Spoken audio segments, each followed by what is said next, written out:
8वें महीने की 15वीं तारीख को कल शब बारात का त्यौहार मुनक्किद किया गया। बड़ी धूमधाम से मनाया गया। मसाजिदों को दुल्हन की तरह सजाया गया।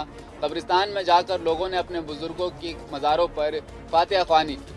साथ ही हज़रत ज़ियाउद्दीन रहमतुल्लाह अलैह की दरगाह पर उनके सज्जादा नशीन का एक ख़ास पैगाम इस मौके पर मौसूल हुआ है।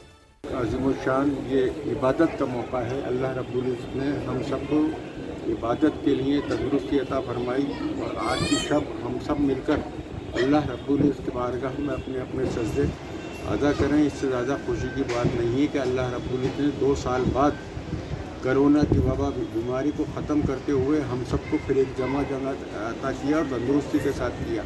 हम अल्लाह रब्बुल इज़्ज़त का ताज़दार मजरा के लाख लाख दरबार में शुक्रिया अदा करते हैं कि इस और मुबारक मौके पर हमें ये दिन, ये महीना, ये वक्त नसीब हुआ।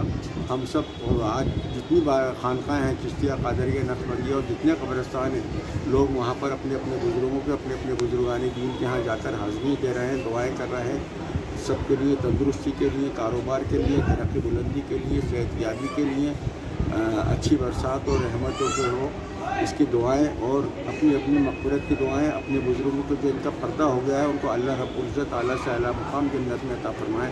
ताज़री मदीना के सदक़े में आज के दिन हम सब के लिए बाइस मसरत, बाइस फ़ख्र है कि हमें अल्लाह ने ये दिन दिया।